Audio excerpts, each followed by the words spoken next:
உள்ளத்தில் வெங்கவேல் மக்கள் வெள்ளத்தில் நம்முடைய அண்ணாமலை அண்ணாமலையா உண்ணாமலையா என்று கோஷப்பாடுகிற வெற்றியாளர்கள் சூடிக்கொள்ளுகிறார்கள். அண்ணாமலை இந்த வண்டி மக்களை பாதுகாத்த அண்ணாமலை அண்ணாமலை உண்ணாமலை என்று நம்முடைய ஈசனால் போற்றப்பட்ட திருவண்ணாமலை அண்ணாமலை இதோ கரூருக்கு காட்சியளிக்கிறார். திருவண்ணாமலையின் அண்ணாமலை இதோ கரூருக்கு காட்சியளிக்கிறார்.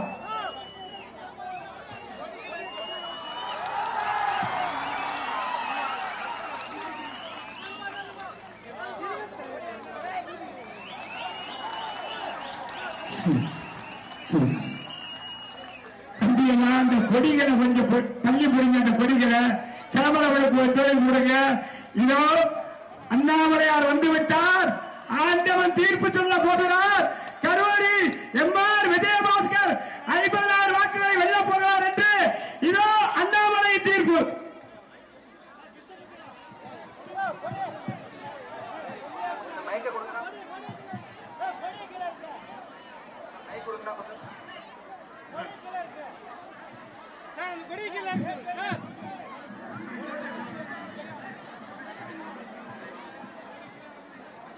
அன்பார்ந்த பெரியோர்களே,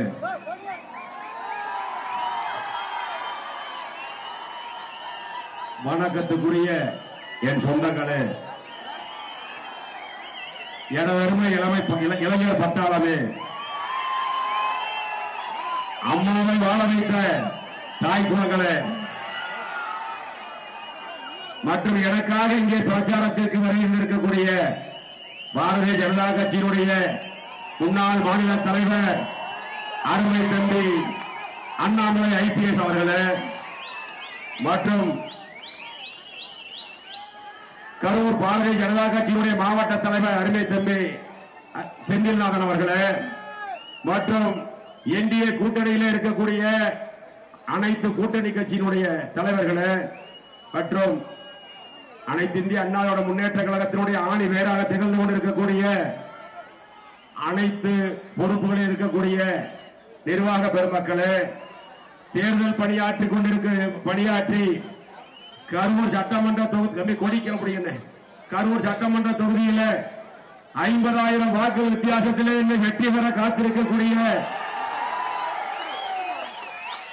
எனதருமை பெரியவர்களே, கழக நிர்வாகிகளே, உங்கள் அனைவருக்கும் எனது பாதம் பணிந்து நன்றியை தெரிவித்துக் கொள்கிறேன்.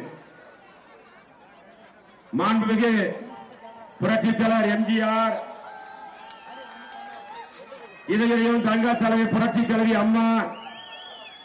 அம்மாவிற்கு பிறகு தமிழகத்தை வழிநடத்தி இந்த இயக்கத்தையும் அம்மா அவர்கள் வெற்றி சென்ற பணியையும் சிறப்பாக செய்து தமிழகத்திலே 4.5 ஆண்டு காலம் அம்மாவுடைய ஆட்சியை சிறப்பாக வழிநடத்தி சட்டம் ஒழுங்கையும் விலைவாசியையும் கட்டுக்குள் வைத்து மக்களுக்கு நல்ல பல திட்டங்களை செய்து கொரோனா காலத்தில் தமிழக மக்களை காப்பாற்றி பாரத பிரதமர் நரேந்திர மோடி அவர்களுடைய பாராட்டை 3 முறை பாராட்டை பெற்ற நம்முடைய புரட்சி தமிழர் அண்ணன் எடப்பாடி அவர்களுடைய நல்லாசியோடு உங்களுடைய பேராதரவோடு கரூர் சட்டமன்ற தொகுதியுடைய வெற்றி வேட்பாளராக களம் காணுகின்ற எனக்காக பிரச்சாரத்திற்கு வருகின்றிருக்கிறார் அருமை தம்பி அண்ணாமலை அவர்கள்.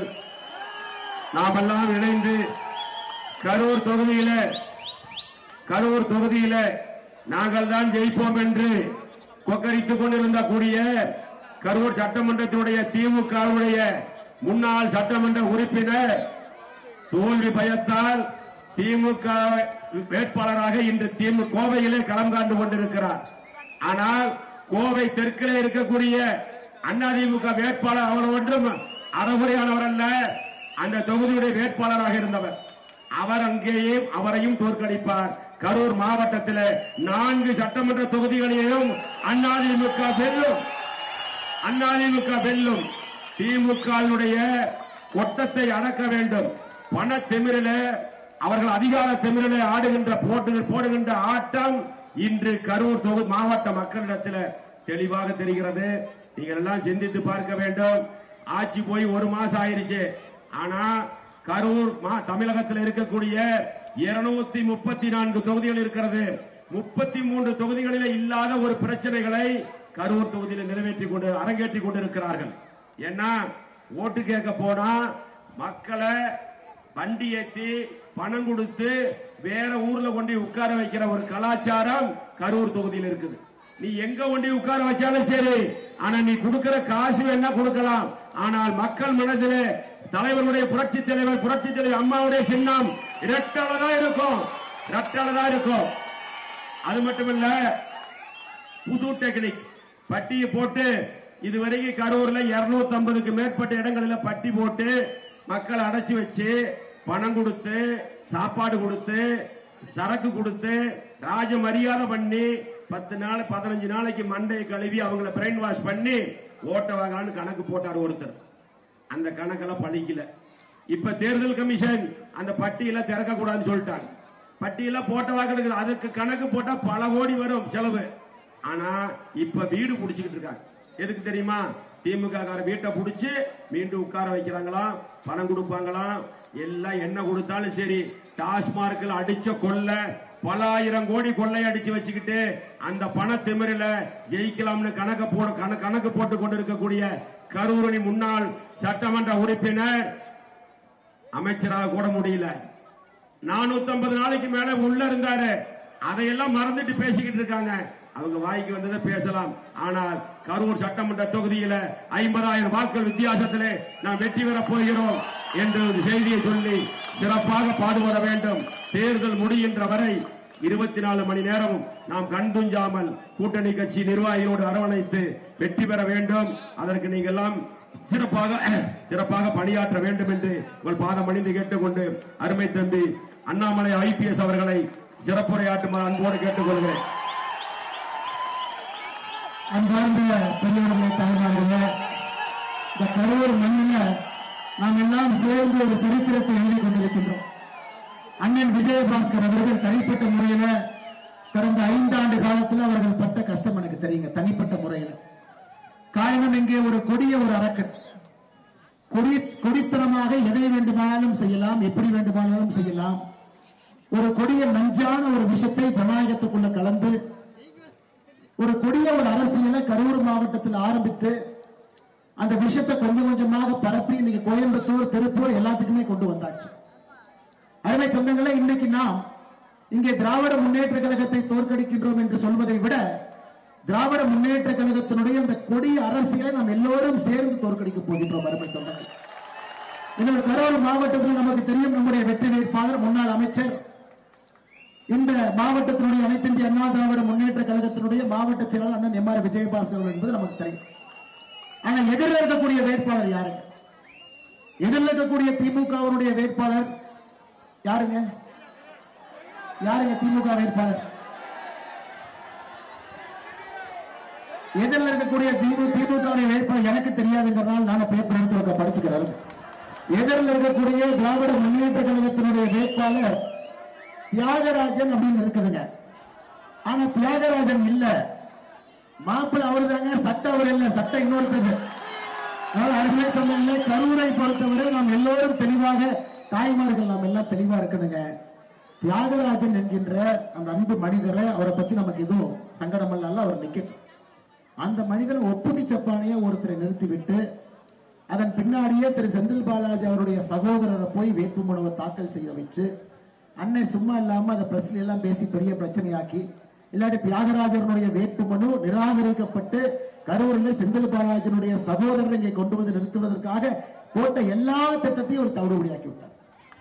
இன்னைக்கு மறுபடியும் வேறு வழி இல்லாம கரூர்ல திமுகவுடைய வேட்பாளராக திரு தியாகராஜன் அவர்கள் நின்று கொண்டிருக்கின்றார்கள். எதற்காக இதை நான் சொல்றேன்னாங்க, இந்த தொகுதியிலிருந்து மாறி கோயம்புத்தூர் தெற்கு தொகுதிக்கு வந்திருக்கக்கூடிய திரு செந்தில் பாலாஜி அவர்கள் கரூர்ல இருந்து அவரு மட்டும் வரலைங்க, 18 திமுக காரங்களை கூடவே கூட்டு வந்திருக்கிறார். கோயம்புத்தூர் தெற்கு தொகுதியில திரு செந்தில் பாலாஜி அவரோடு போட்டியிடக்கூடிய 18 சுயேட்சை வேட்பாளர்களும் கூட கரூர் மாவட்டத்தினுடைய திராவிட முன்னேற்ற கழகத்தினுடைய தொண்டர்கள். 18 பேர் சுயேட்சையாக கோயம்புத்தூர்ல போட்டி போடுறாங்க. எதற்குங்க? ஒரு சுயேட்சை வேட்பாளருக்கு பூத் ஏஜென்ட் கிடைப்பாங்க, பூத்துக்குள்ள உட்கார்ந்து கலாட்டா பண்ணலாம். எப்படி இன்னைக்கு காலையில இந்த வெண்ணமலை பகுதியில், எப்படி இன்னைக்கு காலையில வெங்கமேடு இந்த பகுதியில நம்முடைய அப்பாவி பொதுமக்களை, பெண்களை இனாம் நில பிரச்சனைக்காக அவர்கள் குரல் கொடுத்த பொழுது அவர்களை எப்படி கீழே அடிக்கிறாங்கன்னு பாருங்க. தாய்மார்கள் அங்க நிக்கிறாங்க. அவர்கள் எல்லாம் அடித்து துவைத்து அவங்க எல்லாம் போய் மருத்துவமனையில் இன்னைக்கு வந்து அட்மிட் ஆயிருக்கிறாங்க. கூட திமுக காரங்க அவங்களும் போய் அட்மிட் ஆகிறாங்க. இதுதான் கரூர் மாவட்டத்தினுடைய அநியாயம். அதாவது யார் இங்கே மணலை கடத்துகின்றார்கள் என்று புகார் கொடுக்க போனா முதல் ஜெயில் உங்களுக்கு தான். கரூர் மாவட்டத்தில் எத்தனையோ அனைத்து இந்திய அண்ணா திராவிட முன்னேற்ற கழகத்தினுடைய தொண்டர்கள் எனக்கு தெரியும் போலி கஞ்சா வழக்கு போட்டு காவல்துறை அடைத்து சிறையில் அடைத்திருக்கின்றார்கள். எனக்கு தெரியுங்க. கரூர் இத்தனை அட்டூழியத்தை அநியாயத்தை கடந்த 5 ஆண்டு காலமாக கரூர் மக்கள் நாம் எல்லோரும் பொறுத்து பார்த்து கொண்டிருக்கின்றோம். அருமை சொந்தங்களே, இந்த ஜனநாயக விஷயத்தை நீங்க விட்டீங்கன்னா ரொம்ப தப்பா போயிடும். இந்த முறை இந்த தேர்தலில் நீங்கள் அந்த கொட்டத்தை அடக்கி மறுபடியும் ஜனநாயகத்தை நம்முடைய கையில் எடுத்து ஒரு அற்புதமான மனிதர் அண்ணன் விஜயபாஸ்கர் அவர்களை, எம்.ஆர். விஜயபாஸ்கர் அவர்களை நீங்கள் இரட்டை இலை சின்னத்தில் வெற்றி பெற செய்ய வேண்டும் என்று அந்த நேரத்தில் பணிவன்போடு கேட்டுக்கொள்கின்றோம். அருமை சொந்தங்களே, இது மட்டும் இல்ல, இங்கிருந்து செந்தில் பாலாஜி அவர்கள் ஏன் தொகுதி மாறி போனார்னா, கரூர்ல நம்முடைய முதலமைச்சர் ஐயா மு க ஸ்டாலின் அவர் சொன்னார். மு க ஸ்டாலின் அவரை பொறுத்தவரை ஒரு பெட்டி கொடுத்தீங்கன்னா தம்பி, 2 பெட்டி கொடுத்தீங்கன்னா அன்பு தம்பி, 3 பெட்டி கொடுத்தீங்கன்னா அற்புதமான தம்பி, 5 பெட்டி கொடுத்தீங்கன்னா தளபதி, 10 பெட்டி கொடுத்தீங்கன்னா அடுத்து கோயம்புத்தூரையும் போய் பிடிக்கக்கூடிய ஒரு தளபதி, 50 பெட்டி கொடுத்தீங்கன்னா தியாகி, 100 பெட்டி கொடுத்தீங்கன்னா காந்தி. இது நீங்க எல்லாருமே கரூர் மக்கள் பார்த்து உங்களுக்கு சலிச்சு போயிருச்சு. இதே மண்ணில் இதற்கு முன்பு எதிர்க்கட்சி தலைவராக இருந்த ஸ்டாலின் அவர்கள் இங்க வந்து செந்தில் பாலாஜி அவர்களை மட்டுமல்ல சகோதரரையும் 2 பேருமே திருநாங்க, 2 பேருமே ஊழல்வாதிகள் சொன்னாங்க. அப்ப பெட்டி போகல. பெட்டி போக ஆரம்பித்ததிலிருந்து தம்பி, அன்பு தம்பி, தளபதி, தியாகின்னு ஒரு பட்டமாக கொடுத்து இதையெல்லாம் நாமளும் பார்த்து கொண்டிருக்கின்றோம். அருமை சொந்தங்கள், அதனால்தான் இன்னைக்கு கோயம்புத்தூருக்கு ஏன் தப்பி ஓடார்னா, தெளிவாக நமக்கு கரூரில் இருக்கக்கூடிய நமக்கு தெரியும், செந்தில் பாலாஜி திராவிட முன்னேற்ற கழகம் கரூர் சட்டமன்ற தொகுதியில இங்கே நின்றிருந்தால் வரலாறு காணாத ஒரு தோல்வியை இங்கே சந்தித்திருப்பார் என்கின்ற புறமுதுகு காட்டி அது தெரிஞ்சிருங்கம்மா. தாய்மார்களுடைய கண்ணை பார்த்தாவே தெரிஞ்சிடும். இங்க தாய்மார்கள் அத்தனை பேர் பின்னாடி நிக்கிறாங்க. தாய்மார்களுடைய கண்ணை பார்த்தா அந்த அன்புல தெரிஞ்சிடும் நமக்கு ஓட்டு போடுவாங்களா போட மாட்டாங்களா. தாய்மார்கள் கண்ணிலே தெரியும். அதையெல்லாம் 6 மாதம் பார்த்து புறமுதுகு காட்டி இங்கிருந்து ஓடி போனவர் செந்தில் பாலாஜி என்பதை நாம் மறந்துவிடக் கூடாது. அருமை சொந்தங்களே, உங்களுக்கு ஒரு நல்ல செய்தியை நாம கொடுக்கிறோம். கோயம்புத்தூர்ல அங்கே ஒரு அற்புதமான அனைத்து இந்திய அண்ணா திராவிட முன்னேற்ற கழகத்தினுடைய இன்றைக்கு எம்எல்ஏவா இருந்தவர், அதே தொகுதியில் எம்எல்ஏவா இருந்தவர் அம்மன் அர்ஜுன் அவர்கள் எப்படி பிரச்சாரம் பண்றாருன்னா, ஒரு இடத்துக்கு போவார். அக்கா நாம போட்ட குழாய் தண்ணி தானே, அந்த குழாய் தண்ணியில இருந்து தண்ணி கொடுங்கக்கா. அதை நாம போட்ட ரோடு தானே, வாங்கக்கா. அந்த மாதிரி ஒரு மனிதரையும் கூட பெயர் சொல்லி அழைக்கக்கூடிய அம்மன் அர்ஜுன் அவர்களுக்கு எதிராக செந்தில் பாலாஜி அங்க போயிருக்கிறார். அவரு ஒரு 3 நாள் கரூர் கோயம்புத்தூர் வந்து பார்த்தார். காலையில கோயம்புத்தூர் வண்டி எடுத்துக்கிட்டு கரூர், அடுத்த நாள் கோயம்புத்தூர், நைட்டு கரூர். இன்னைக்கு கரூர் வருவதை விட்டு முழுமையாக கோயம்புத்தூரில் செந்தில் பாலாஜி உட்கார்ந்திருக்கின்றால் காரணம், கோயம்புத்தூரிலும் தோல்வி உறுதி என்பது அவருக்கு தெரிய மறந்துவிட்டது. இதை விட நல்ல செய்தி நமக்கு என்ன இருக்கும்? இன்னைக்கு நிறைய கரூர் இளைஞர்களை கேட்டோம்னா, தம்பி நீ எந்த ஊரு? அண்ணே அந்த திண்டுக்கலுக்கு பக்கத்துலங்க. தம்பி நீ எந்த ஊரு? அண்ணே நான் வந்து அந்த வெங்கமேட்டுக்கு பக்கத்துலங்க. கரூர்னு சொல்வதற்கே நிறைய இளைஞர்கள் இன்னைக்கு வைக்கப்படுறாங்க. ஏன்னா இந்த கரூர் கம்பெனிங்கிற பேர் மட்டும்தான் பல இடத்துல கேட்குது. கரூர் கம்பெனி இந்த டாஸ்மார்க் வந்த பிறகு கரூர் கம்பெனி 30% இந்த சரக்கு பாட்டில கொண்டு போய் அவங்களே பார்ல வச்சு வித்து, அரசுக்கு தெரியாம அந்த 30% மதுபான பாட்டிலுக்கான பணத்தை வாங்கி அதை வசூல் பண்றது ஒரு கரூர் கம்பெனி. அதனால அருமை சொந்தங்களே, இந்த கரூருக்கு ஏற்பட்டிருக்கக்கூடிய இந்த கெட்ட பெயரை எல்லாத்தையும் இந்த தேர்தல் நாம் துடை தெரிந்து விட்டு நாம் நெஞ்சுரத்தோடு நிற்பதற்கான ஒரு தேர்தலாகத்தான் இந்த தேர்தலை நான் கரூர் மக்களுக்கு நான் பார்க்கின்றேன். அருமை சொந்தங்கள், 1 பட்டி 2 பட்டி இல்லைங்க, 250 பட்டி. கரூர் சட்டமன்ற தொகுதியில 250 பட்டி. நிறைய பட்டிக்கு பேர் வச்சிருக்கிறாங்க. முனியாண்டி மெஸ், தோசை 5 ரூபாய், பரோட்டா 3 ரூபாய் எழுதி வச்சிருக்கிறாங்க. அந்த பட்டி திறந்து பார்த்தா மக்களை கொண்டே அடைப்பதற்காக. அது அண்ணன் விஜயபாஸ்கர் அவர்கள் சென்னையில் நான் சந்தித்த பொழுது அதையெல்லாம் போட்டோ எடுத்து ஆவணத்தோடு வந்து தலைமை தேர்தல் அதிகாரியை நீங்க சந்திச்சுட்டு இருந்தார். அண்ணன் எனக்கு எதாச்சியா சென்னையில பார்த்து என்ன இங்க பண்ணிட்டு இருக்கிறீங்க தம்பி, 250 பட்டி போட்டு வச்சுட்டான். அதை எல்லாத்தையும் கொண்டு வந்து பார்த்து தேர்தல் ஆணையம் சொல்லிவிட்டார்கள், 250ல 1 கூட தொடக்கூடாது. கோயம்புத்தூர் தெற்கு தொகுதிக்கு வந்தவுடன் இந்த செந்தில் பாலாஜியோட வந்த கரூர் அந்த கம்பெனிக்கு கோயம்புத்தூர் தெற்கு தொகுதி தெரியல. அவங்களும் ஒரு நாள் சுத்தி பார்த்து என்னன்னா எங்க பட்டியே போட முடியல. எப்படிங்க பட்டி போடுறது? வீடுகளாக இருக்கக்கூடிய பகுதியில் எப்படி பட்டி போடுவேன்? அதனால பட்டி போட முடியாது என்று தெரிந்த பிறகு அங்கிருந்து கிளம்பி அந்த கும்பல் போயிருச்சுங்கம்மா. எதற்காக இதெல்லாம் நான் சொல்லுகின்றேன் என்றால், நாம் தெளிவாக இருக்க வேண்டும். இந்த முறை 5 ஆண்டு காலம் தமிழகத்தினுடைய வளர்ச்சியை வீணாக்கி விட்டோம். இந்த முறை அண்ணன் எடப்பாடி பழனிசாமி அவர்கள் மே 4ஆம் தேதிக்கு பிறகு தமிழகத்தினுடைய முதலமைச்சராக பொறுப்பேற்பது உறுதி என்று நமக்கு தெரியும். ஏன்னா நாம் எதற்காக காத்திருக்கின்றோம்? நாங்க மத்திய அரசுடைய திட்டங்கள் எதுவுமே தமிழ்நாட்டுக்கு வர்றதெல்லாம் தடுத்து வச்சிருக்கிறோம். ஏழை மக்களுக்கு நாம 2024 தேசிய ஜனநாயக கூட்டணி, பாரதிய ஜனதா கட்சி, பிரதமர் மோடி 2024 தேர்தல் அறிக்கையில் சொல்லி இருக்கின்றோம் 3 கோடி வீடுகள் ஏழைகளுக்கு கட்டி கொடுப்போம். ஆனா தமிழ்நாட்டுக்குள்ள 2025-26 வீடே எட்டி பார்க்கணும். ஏன்னா எந்த அப்ளிகேஷன் ஃபார்மே இங்கிருந்து மேல போகல. அதனால ஒரு பாரதிய ஜனதா கட்சியினுடைய தொண்டனாக, பொதுமக்களாக நாம் எதிர்பார்ப்பது மத்திய அரசோடு இணக்கமாக இருக்கக்கூடிய ஒரு ஆட்சி இங்க இருக்கு. ஒரு கை தட்டினா சத்தம் இல்ல, 2 கை சேர்ந்து தட்டினா சத்தம். மேலே மோடி ஐயா அவர்களும் கீழே எடப்பாடி அவர்களும் ஒன்றாக இருக்கும் பொழுது நாம் அதை பார்ப்போம் என்கின்ற ஒற்றை கருத்துல, ஒற்றை நம்பிக்கையில நம்ம எல்லோரும் இங்க நின்று கொண்டிருக்கின்றோம். அருமை சொந்தங்களை, இதுல செந்தில் பாலாஜி போன்ற ஒரு தீய சக்திய, எனக்கு திராவிட முன்னேற்ற கழகத்துக்கே உங்களுக்கு தெரியும், திராவிட முன்னேற்ற கழகமே ஒரு தீய சக்தி. செந்தில் பாலாஜி அவர்கள் இணைந்த பிறகு தீய சக்தி ஸ்கொயராக அது மாறி இருக்கிறது, 2 தீய சக்தி சேர்ந்து. அதனால் இந்த முறை கரூரில் நாம் தெல்ல தெளிவாக இருக்க வேண்டும். நமக்கு இவர்கள் வேண்டாம் என்பதிலே தெல்ல தெளிவாக இருக்க வேண்டும். அருமை சொந்தங்களே, இன்னைக்கு நம்முடைய 100 நாள் வேலைவாய்ப்பு திட்டத்தினுடைய சொந்தங்கள் இங்கே இருக்கின்றனர். 100 நாள் வேலைவாய்ப்பு திட்டத்தினுடைய சொந்தங்கள் கரூர் மாவட்டத்தில் மிக அதிகமான பயனாளிகள் இருக்கக்கூடிய ஒரு மாவட்டம் இது. அன்பு நண்பர்களே, சொந்தங்களே, தாய்மார்களே, நன்றாக நீங்க புரிஞ்சுக்கணும். இன்னைக்கு திராவிட முன்னேற்ற கழகத்தினுடைய பிரச்சாரம், பாரதிய ஜனதா கட்சி, அதிமுக சேர்ந்தாங்கன்னா இந்த 100 நாள் வேலைவாய்ப்பு திட்டத்தை நிறுத்தி விடுவார்கள். 2014 டெல்லியில் நாம் ஆட்சியில் இருக்கின்றோம். நீங்க சொல்லுங்க, ஒரு நாள் ஒரு திட்டத்தை ஒரு நேரத்துக்கு நாம் நிறுத்தி இருக்கின்றோமா? நீங்க சொல்லுங்க. 12 ஆண்டுகள் ஆச்சு. இன்னைக்கு தமிழகத்திற்கு கடந்த 5 ஆண்டுகள்ல 100 நாள் வேலைவாய்ப்பு திட்டத்திற்கு நாம் 46,000 கோடி ரூபாய் ஒதுக்கி இருக்கின்றோம். 46,000 கோடி. இந்தியாவில் அதிகப்படியாக ஒரு மாநிலத்திற்கு நாம் கொடுத்த நிதி தமிழ்நாட்டுக்கு தான் நம்ம அதிகப்படியா 46,000 கோடி கொடுத்திருக்கோம். எந்த மாநிலத்துக்கும் இவ்வளவு பணம் நம்ம கொடுக்கல. நாம் ஆளுகின்ற பீகார் மாநிலம், தமிழகத்தை விட அதிக மக்கள் தொகை இருக்கக்கூடிய பீகார் மாநிலத்துக்கு 32,000 கோடி தான் நம்ம கொடுத்தோம். ஆனால் அருமை சொந்தங்களே, நாம் தெளிவாக இருப்போம். எந்த பை பிரச்சாரம் வேண்டாம். இன்னொரு பை பிரச்சாரம், அனைத்து இந்திய அண்ணா திராவிட முன்னேற்ற கழகம் பாரதிய ஜனதா கட்சியோட சேர்த்துட்டாங்களாமா. ஆனால் டெல்லியில் இருந்து நாம அதிமுகவை நம்ம வந்து குடிக்க போறோம். அருமை சொந்தங்களே, நாம் தெளிவாக இருக்க வேண்டும். இன்னைக்கு 5 ஆண்டு காலமாக இவங்க என்ன செஞ்சாங்கன்னு சொல்றது துப்பில். அனைத்து இந்திய அண்ணா திராவிட முன்னேற்ற கழகத்தை பொறுத்தவரை ஒரு தூய புனித மனிதர், புரட்சி தலைவர்கள் ஆரம்பித்த கட்சி. 77 இருந்து நீங்க சரித்திரத்தை பாத்தீங்கன்னா, இந்தியாவில் ஒரு பிராந்திய கட்சி அதிகப்படியாக ஆட்சியை பிடிச்சிருக்குன்னா அனைத்து இந்திய அண்ணா திராவிட முன்னேற்ற கழகம் ஒரு பிராந்திய கட்சியா. 9வது அட்டவணையில நம்முடைய ரிசர்வேஷனை கொண்டு போய் புரட்சி தலைவி அம்மா அவர்கள் வைத்த பொழுது இந்தியாவில் எந்த முதலமைச்சருக்கும் அந்த துணிவில்லை. இது செய்து காட்டியவர். அனைத்து இந்திய அண்ணா திராவிட முன்னேற்ற கழகத்தை பொறுத்தவரை இதை நான் திரும்ப ஏன் ஒரு பாரதிய ஜனதா கட்சியின் தொண்டராக நான் சொல்லுகின்றேன் என்றாலுங்க, அது ஒரு தனிப்பட்ட இயக்கம், தனிப்பட்ட கொள்கை. அவங்க தமிழ்நாட்டில் தொடர்ந்து ஆட்சியில் இருக்கிறாங்க. பாரதிய ஜனதா கட்சியை பொறுத்தவரை நாம் இந்த கூட்டணியில் ஒன்றாக திராவிட முன்னேற்ற கழகத்தை வீழ்த்துவதற்காக நாம் இருக்கின்றோம். அப்படி இருக்கும் பொழுது அதே குற்றச்சாட்டை நான் திமுகவுக்கு வைக்கிறேன். காங்கிரஸ் இன்னைக்கு ராகுல் காந்தி அவர்கள் பாலக்காட்டில் பிரச்சாரத்தை முடித்துவிட்டு ஏப்ரல் 6ஆம் தேதி கோயம்புத்தூருக்கு வர்றாரு. கோயம்புத்தூர் விமான நிலையம் இருப்பதே கவுண்டம்பாளையம் தொகுதி. கவுண்டம்பாளையத்துடைய வேட்பாளரே காங்கிரஸ் வேட்பாளர். வெளியே வந்து பிரச்சாரம் கூட பண்ணல. விமான நிலையத்தில் வந்து அடுத்த விமானத்தை பிடிச்சு போயிட்டார்.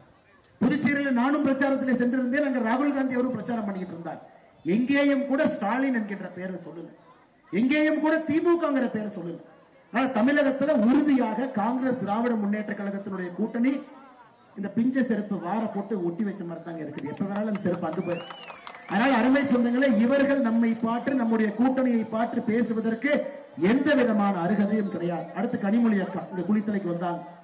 இன்னைக்கு கனிமொழி அக்கா தூங்கும் போது வர்ற கனவு எல்லாம் உண்மை நினைச்சு காலையில பேசிடுறாங்க. அது ஒரு பெரிய பிரச்சனையா போச்சு. காலையில மைக் எடுத்து தூங்குற கனவு. நேற்று சொன்னாங்க, தமிழ்நாட்டில் பெண்கள் எல்லாம் சிலிண்டர் கிடைக்காம ரோட்டில் நின்றுட்டு இருக்கிறாங்க. அதற்கு காரணம் பாரதிய ஜனதா கட்சி. இங்க இவ்வளவு சகோதரிகள் நீங்க இருக்கிறீங்க, நீங்க சொல்லுங்க. 25 நாட்கள் ஒரு புக்கிங் பண்ணதுக்கு அப்புறம் 25 நாள், 2வது புக்கிங் பண்ண உடனே 10 நாளுக்குள்ள உங்களுக்கு சிலிண்டர் வருது இல்லையான்னு நீங்க சொல்லுங்க. யாருக்காவது நம்ம சிலிண்டர் எங்கேயாவது வராம பண்ணிருக்கிறோமா? இன்னைக்கு பாகிஸ்தான்ல பெட்ரோல் விலை வளைகுடா போருக்கு பிறகு 40% உயர்ந்திருக்கிறது.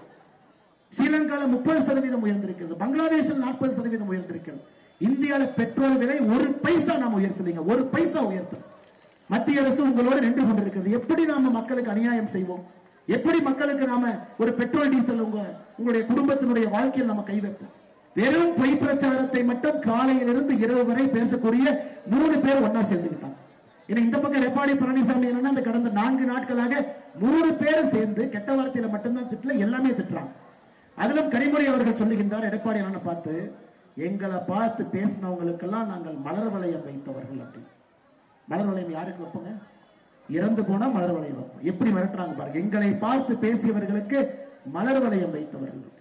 அதுக்குதான் அண்ணன் எடப்பாடி என்ன சொன்னாங்க, ஐயோ நான் அரசியல் பண்ணும்போது தம்பி உதயநிதி ஸ்டாலின் நீ டைப்பர்ல எங்கேயும் சுத்திக்கிட்டு இருந்தேன், ஆனால் நீ தயவு செய்து மைக் எடுத்து எங்கிட்ட எல்லாம் பேசாதே, நீ மரியாதை கொடுத்து மரியாதை வாங்கி பழக வேண்டும். எல்லோருக்குமே கருத்து வேறுபாடு இருந்தா ஆணித்தரமா வைப்போம், ஆனா வைப்பதற்கு ஒரு முறை இருக்கிறது.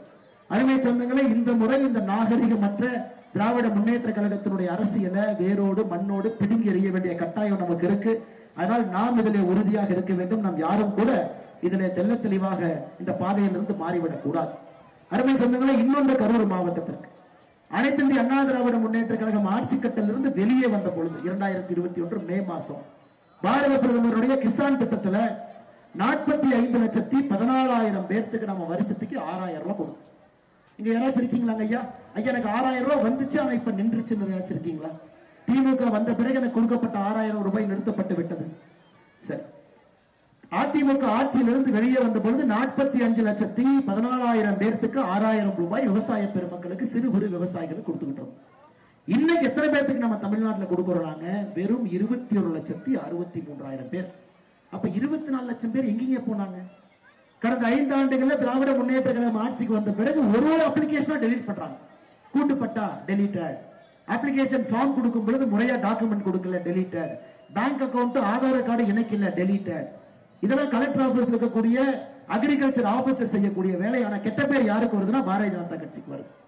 அதனால்தான் நம்முடைய ஆசை எல்லாம் ஒரு விவசாயியாக இருக்கக்கூடிய முதலமைச்சர் எடப்பாடி பழனிசாமி அவர்கள் வந்த பிறகு இந்த 24 லட்சம் பேர்த்த மறுபடியும் அதுல சேர்த்து 45 லட்சமாக கொண்டு வந்து உங்களுக்கு 6,000 ரூபாய் கொண்டு வந்து, இது மாதிரி பல பிரச்சனைகள். ஏழை மக்கள் அப்ளிகேஷன் ஃபார்ம் கொடுத்துட்டாங்க, ஆனா வீடு இன்னும் அலாட் ஆகல. அதையும் சரி பண்ணணும். அதற்கு மத்திய அரசோடு இணக்கமாக இருக்கக்கூடிய ஒரு அரசு வேண்டும், ஆட்சி வேண்டும். அதனால் அண்ணன் எடப்பாடி பழனிசாமி அவர்கள் மே 4ஆம் தேதிக்கு பிறகு நம்முடைய முதலமைச்சராக வருவதற்கு நாம் எல்லோரும் ஒன்றாக இருந்து அந்த வாய்ப்பை ஏற்படுத்தி கொடுக்க வேண்டும். ஆனால் 2 நடக்கணும்.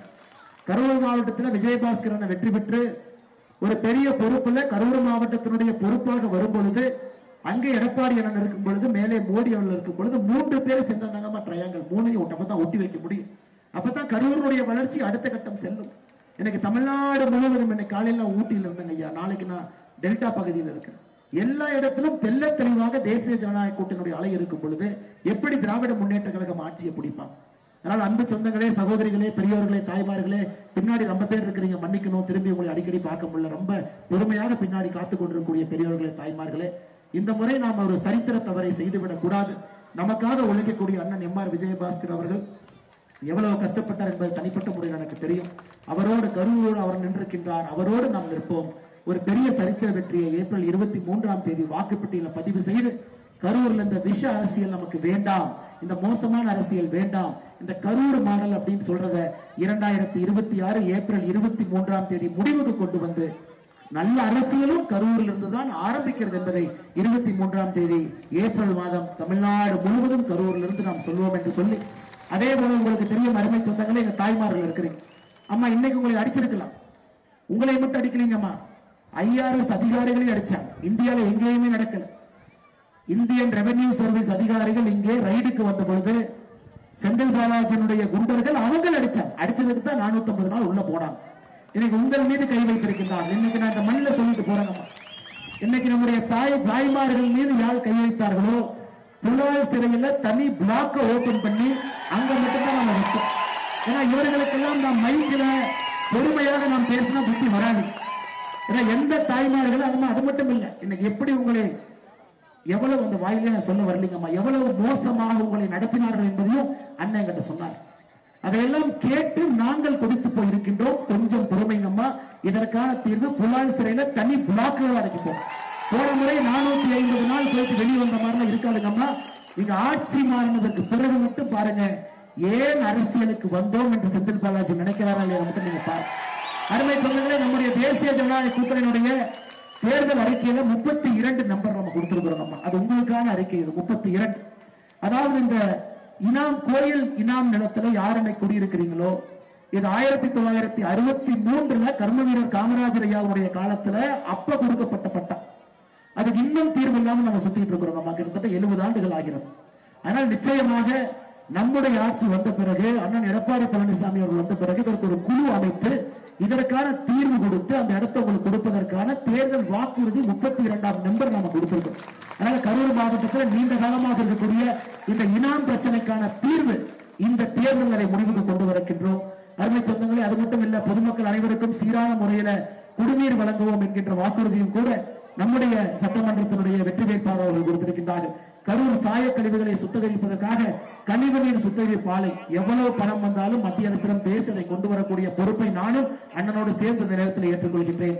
கரூரிலே சுற்றுவட்ட சாலை அமைப்போம், கரூரில் சாயப்பட்டறை பூங்கா அமைப்போம், கரூரில் ஜவுளித்துறை சார்ந்த கண்காட்சி நடத்த நடவடிக்கை மேற்கொள்வோம், கரூரில் நவீன தொழில்நுட்ப வசதியுடன் கூடிய பஸ் பாடி பூங்கா அமைப்போம், கரூரில் முருங்கை வெற்றிலை மற்றும் வாழை ஆராய்ச்சி மையம் அமைப்போம். கரூர் மாவட்டத்தில் மாநகராட்சி நகராட்சிக்கு உயர்த்தப்பட்ட சொத்து வரி, குடிநீர் வரி, குப்பை வரி முறைப்படுத்தப்படும். அது மட்டும் இல்லைங்கம்மா, 10,000 ரூபாய் நேரடியாக உங்களுடைய வங்கி கணக்குக்கு அது உங்களுக்கு உதவித்தொகையாக முதல் நாள்ல வர இருக்கிறது. கரூர் மாவட்டத்தில் அரசு கால்நடை மருத்துவக் கல்லூரி அமைப்போம். நாமக்கல் எப்படி இருக்குதுங்க அதை விட சிறப்பாக இங்கே கொண்டு வந்து விடுவோம். புகைமலை திருக்கோவிலுக்கு சென்று வர அடிவாரத்திலிருந்து கோவில் வரை வாகன போக்குவரத்துக்கு சாலையை நாங்கள் அமைத்துக் கொடுப்போம். காகித ஆலை மற்றும் சிமெண்ட் ஆலைகளுக்கு நிலம் வழங்கிய குடும்ப வாரிசுகள் ரொம்ப நாளா வெயிட் பண்ணிட்டு இருக்கிறாங்கம்மா, அவர்களுக்கான வேலை வழங்கும் நடவடிக்கையை நாங்கள் துரிதப்படுத்தி அதை செய்து கொடுப்போம். காகித ஆலை ஒப்பந்த தொழிலாளர்களை நிரந்தர தொழிலாளராக மாற்ற நடவடிக்கை எடுப்போம் என்கின்ற தேர்தல் வாக்குறுதி நாம மைக் மூலமாக உங்களுக்கு என்று சொல்லி இருக்கின்றோம். அதை உங்களுக்கு வெளிப்படையாக தெரிவித்திருக்கின்றோம். இதை அனைத்தையும் செய்யக்கூடிய ஒரு ஆட்சி நம்முடைய தேசிய ஜனநாயக கூட்டணி. அதற்கு அனைத்து இந்திய அண்ணா திராவிட முன்னேற்ற கழக தலைமையிலான என்டிஏ ஆட்சிக்கு வரணும். அண்ணன் எடப்பாடி பழனிசாமி அவர்கள் முதலமைச்சராக வரணும். ஆனால் நீங்கள் செய்ய வேண்டியது, எல்லோரும் கண் துஞ்சாமல் நம்முடைய தொண்டர்கள் கடுமையாக பணி செய்யணும். இன்னும் ஒரு 15 நாட்களுக்கு ஏப்ரல் 23ஆம் தேதி தாய்மார்கள் நீங்க மனசு வச்சீங்கன்னா தான் ஆட்சி மாறும். தாய்மார்கள் நீங்க நேரா போய் ரெட்டலைக்கு கரூர்ல பட்டன் அமுத்திட்டு 4 தொகுதியிலும் நீங்க அதை போட்டுட்டீங்கன்னா போதுங்க, மாற்றம் வந்துடும். இளைஞர்கள், நிறைய இளைஞர்கள் கேட்கிறாங்க, அண்ணே இந்த புதுசாலாம் வந்திருக்கிறாங்கண்ணே, கண்ணாடி போட்டுட்டு வர்றாங்க, செல்ஃபி எடுக்கிறாங்க, இப்படிங்கிறாங்க அப்படிங்கிறாங்க, இவ்வளவு ஓட்டெல்லாம் போட்டுடலாமான்னு. அதுமாதிரி சொந்தங்களே, இது பிங்கி பிங்கி பாங்கி தேர்தல் இல்லைங்கம்மா, இது ரொம்ப தெளிவான தேர்தல். இது திமுக வேண்டாம் வெளியே போ, என்டிஏ வேண்டும் உள்ளே வா அப்படின்னு மட்டும் நீங்க யோசிங்க. தயவு செஞ்சு இளைஞர்கள் வேற எதுவும் யோசிச்சிடாதீங்க. ஏன்னா சொல்றாங்க, 18 வயசுல முதல் தலைமுறை வாக்காளர்கள் 17 லட்சம் பேர் ஃபர்ஸ்ட் டைம் ஓட்டு போட போறேன். 20 வயசுல இருந்து 29 வயசு வரை 1,07,00,000 பேர் ஓட்டு போட போறேன். இந்த தேர்தலில் 1,23,00,000 வாக்காளர்கள் 29 வயசு கீழே. அதனால உங்களுக்கான ஒரு கட்சி என்டிஏ, உங்களுக்கான ஆட்சி அண்ணன் எடப்பாடி பழனிசாமி அவர்கள், மோடி அவர்கள் 2 பேரும் சேர்ந்துதாங்க பண்ண முடியும். மற்றவங்க எல்லாம் இப்பதான் அரசியலை பாக்குறாங்க. அடுத்து அரசாட்சி, அரசியல் வேறு அரசாட்சி வேறு. அதுக்கப்புறம் ஆட்சியில் உட்கார்ந்து வேலை செய்யணும்.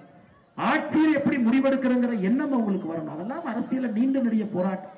கர்ம வீரர் காமராஜர் ஐயா 9 ஆண்டுகள் முதலமைச்சர் இருந்தார். ஆனா எத்தனை பேருக்கு தெரியும் 9 ஆண்டு சிறைவாசத்தில் இருந்தார். 54 இருந்து 63 வரை முதலமைச்சர். 54க்கு முன்பு அவர் வேற வேற டைம் சிறைக்கு போனது எண்ணி பார்த்தா 9 வருஷம். எல்லோருமே அதை அனுபவித்து அரசியலை தெரிந்து ஒரு முடிவெடுத்தா கூட தவறாக எடுக்கக்கூடாது என்று பக்குவப்பட்ட பிறகு இந்த முதல்வர் நாற்காலிக்கு வந்திருக்கிறார். அதனால இந்த தேர்தலை பொறுத்தவரை இந்த பிங்கி பாங்கி தேர்தல் தயவு செஞ்சு நாம யாரும் போற்றக்கூடாதுங்க. தெளிவாக என்டிஏ உள்ளே விடணும்.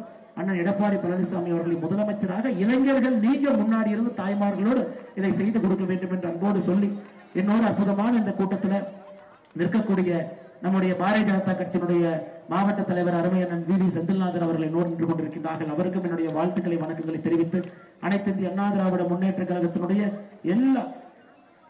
எல்லா ஆற்றல் மிகுந்த தலைவர்கள் இங்கு இருக்கிறாங்க.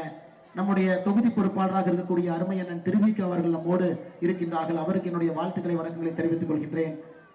பகுதி செயலாளராக இருக்கக்கூடிய அண்ணமார் தங்கவேல் அண்ணன் மிகச் சிறப்பாக எல்லோரையும் ஒருங்கிணைத்து இந்த கூட்டத்தை நடத்தி கொண்டிருக்கின்றார்கள். அண்ணன் அவர்களுக்கும் வாழ்த்துக்களை வணக்கங்களை தெரிவித்து, அதே போல பாரதிய ஜனதா கட்சியினுடைய எல்லா கரூர் சட்டமன்றத்தின் அமைப்பாளர் ஆர்விஎஸ் செல்வராஜ் அண்ணன் அவர்கள், இணையமைப்பாளர் வெங்கடாச்சலம் அவர்கள், துணைத் தலைவர் சக்திவேல் முருகன் அவர்கள், ஆறுமுகம் அவர்கள், முருகேசன் அவர்கள், சரண்ராஜ் அவர்கள், காளிமுத்து அவர்கள், தமிழ்ச்செல்வன் அவர்கள், அருள்முருகன் அவர்கள், ராமமூர்த்தி அவர்கள், நம்முடைய முன்னாள் மாவட்ட தலைவர் தொகுதியினுடைய பொறுப்பாளராக இருக்கக்கூடிய அருமையண்ணன் சிவசாமி அவர்கள், அதே போல பாட்டாளி மக்கள் கட்சியினுடைய இந்த பகுதியினுடைய பொறுப்பாளர் அண்ணன் சுரேஷ் அவர்கள், அம்மா மக்கள் முன்னேற்ற கழகத்தினுடைய மாவட்ட செயலாளர் தங்கவேல் அவர்கள், ஜி கே வாசன் அண்ணன் அவர்களுடைய தமிழ் மாநில காங்கிரஸ் திருமூர்த்தி அவர்கள், ஜான் பாண்டியன் அவர்கள், மாரியப்பன் அவர்கள், புரட்சி பாரதம் கட்சியினுடைய தலைவர் செல்லமுத்து அவர்கள், முத்திரையர் சங்கத்தினுடைய தலைவர் அருமையன் கிருஷ்ணசாமி அவர்கள், இங்க இருக்கக்கூடிய எல்லா கூட்டணி கட்சியினுடைய தலைவர்கள், அன்பு தொண்டர்கள், பத்திரிகை நண்பர்கள், அதே போல காவல்துறை நண்பர்கள் இங்க நிறைய பேர் இருந்தாங்க. இப்ப எல்லாம் காணாம போயிட்டாங்க. வரும்போது அவ்வளவு பேர் காவல்துறை நண்பர்கள் இருந்தாங்க.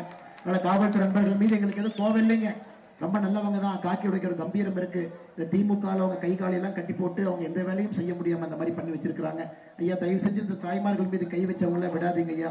இந்த மாடல் கோட் ஆஃப் கண்டக்ட்லாம் சொல்லாதீங்க. தூக்கிட்டு வந்து உள்ள வச்சு 2 முத்துங்க ஐயா. அப்பதான் இந்த பெண்கள் மீது கை வைத்தவங்களுக்கு ஒரு புத்தி இந்த ஊர்ல கிடைக்கும். அதனால காவல்துறை நண்பர்களுக்கு இந்த அன்பான வேண்டுகோளை வைக்கிறோம். அதை நீங்க செய்யறீங்கன்னா அப்புறம் நம்ம காவல்துறை உடை உடுத்துவதற்கே தகுதி இல்லாம நம்ம போயிருவோங்க ஐயா. பெண்கள் மீது கை வைத்த யாரையும் விடக்கூடாது. அது காவல்துறை ஒரு அடிப்படை மாண்பது. தயவு செய்து நீங்கள் அதை செல்ல வேண்டும் என்று சொல்லி எல்லா நண்பர்களும் வந்திருக்கிறாங்க. எல்லோருக்கும் நன்றி தெரிவித்து, பெரியவர்கள் வந்திருக்கக்கூடிய பொதுமக்களுக்கு நன்றி தெரிவித்து, கடைக்கார அண்ணன்களுக்கு நன்றி தெரிவித்து, நாளைக்கு கரூர் மாவட்டத்தினுடைய இனாம் நில உரிமை மீட்பு பொதுக்கூட்டம். இந்த பொதுக்கூட்ட நோட்டீஸ் அவங்க கொடுத்ததுக்கு தான் தாய்மார்கள் மீது கை வைத்தார்கள். நாளைக்கு அண்ணன் விஜயபாஸ்கர் அவங்க தலைமையில பாரதிய ஜனதா கட்சி நாமும் இணைந்து ஒரு இடத்திலும் இந்த பொதுக்கூட்ட நோட்டீஸ மக்கள்கிட்ட கொடுக்க போறோம். தெம்பு, திராணி, இந்த கோயம்புத்தூருக்கு போகாம இங்க எஞ்சி யாராவது கரூர் மாவட்ட திமுக இருந்தீங்கன்னா தயவு செஞ்சு தடுத்து பார்க்கறதுக்கு நீங்க வாங்க. நாங்க இருக்கிறோம். தாய்மார்கள் மீது கையெல்லாம் வைக்காதீங்க. தாய்மார்கள் மீது கை வைப்பது பாவம் என்று சொல்லி நிச்சயமாக இந்த மாநாடு நடக்கும். நம்முடைய வாக்குறுதி எண் 32 நிச்சயமாக நிறைவேற்றப்படும். 1963 தீர்வுக்காக காத்துக் கொண்டிருக்கக்கூடிய உங்களுக்கு தீர்வு கொடுப்போம் என்று சொல்லி நல்ல உள்ளங்களுக்கு நன்றி தெரிவித்து, பாதத்தை தொட்டு வணங்கி, உங்களுடைய அமைதிக்கு நன்றி தெரிவித்து, இரட்டை இலை சின்னத்துல அண்ணன் எம்.ஆர். விஜயபாஸ்கர் அவர்களை இந்த தொகுதியில 50,000 வாக்கு வித்தியாசத்துல நீங்க வெற்றி பெற்று அனுப்புறீங்க. அவர் பெரிய பொறுப்புல திரும்ப கரூருக்கு வர்றாரு. நமக்கான ஒரு பெரிய மனிதராக இருந்து நல்லாட்சியை கொடுக்க வேண்டும் என்று சொல்லி எல்லோருக்கும் நன்றி தெரிவித்து என்னுடைய உரையை முடித்துக் கொள்கின்றேன். நன்றி, வணக்கம். பாரத் மாதா கி ஜெய்.